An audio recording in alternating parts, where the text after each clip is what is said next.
What if I told you that even in the most remote places in the world right now, scientists are finding microplastics and forever chemicals everywhere? Now, listen, interesting, because you'd think that Antarctica would be one of the cleanest places on the entire planet. And I guess in a lot of ways it is. But a major university from New Zealand did a study in Antarctica because they wanted to determine what was going on with regard to the spread of microplastics across the globe. So they focused this study on one of the most pristine areas of snowfall and snow buildup in Antarctica, so that they would be able to collect samples. They would melt down the snow into 1 liter containers and measure microplastic content in the snow that they collected, expecting that they would find nothing. But what they actually found was an average of 29 microplastic, nanoplastic particulates in every liter of water that they tested from Antarctica. And listen, big surprise, the major contributing plastic from the 13 kinds of plastics that were found in Antarctica, PET, which is what we make most of the water bottles that we drink out of in North America, as well as other things, soft drinks, and you see it when you go to the grocery store, right? So this is the deal.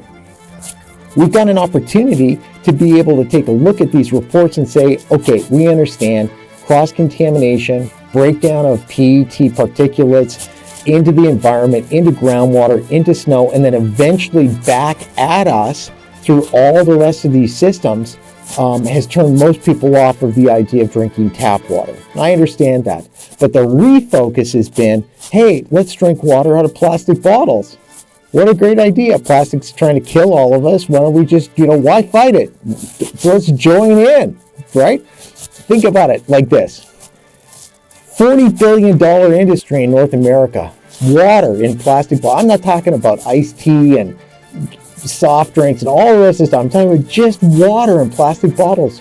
$40 billion industry this year in North America. To put it into perspective, if you took 1 week's use of water bottles in North America and you put them end to end, they would circle the globe 5 times every week. So that's North America. We are creating a mountain of plastic waste. That plastic waste is breaking down, it's going back into the environment. But we're also taking water that we're hoping is clean and we're putting it into plastic and then drinking it, hoping that we're doing something smarter than drinking out of a tap. There's a better solution, right? Because we get these reports all the time about what's going on in the environment, what's going on in the oceans, what's going on with the whales, what's going on everywhere.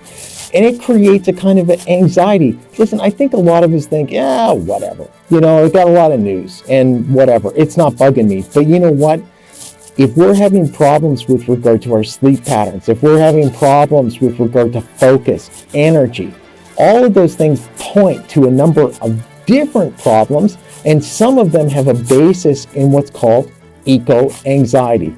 We can even call it world anxiety with regard to all the other things that are going on. And as Dr. Amen from the Amen Clinic says, the one thing that we've got to do if we're struggling with eco-anxiety as a first step is we've got to take positive action. We've got to start focusing our attention on positive things.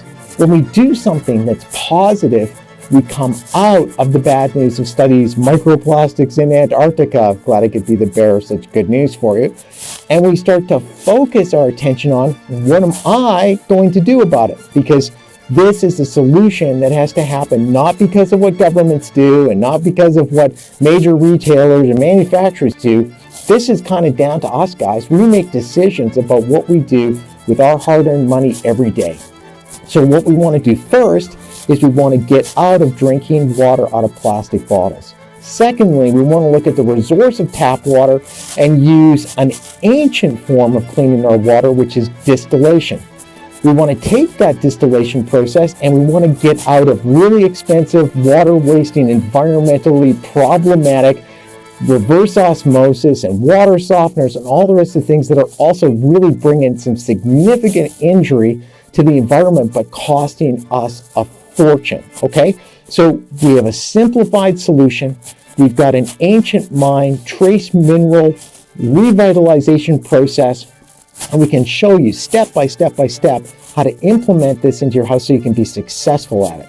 So listen, if this is good information, you want to continue to follow along with this, make sure and subscribe and hit the like button, and even make sure and leave a comment so that if you've got concerns or ideas or things that you'd like to know about, we can follow up with you. But hit the registration page and come and join us. It's called I Drink Living Water. We'd love to have you along for the ride. So like and subscribe, and thanks for listening.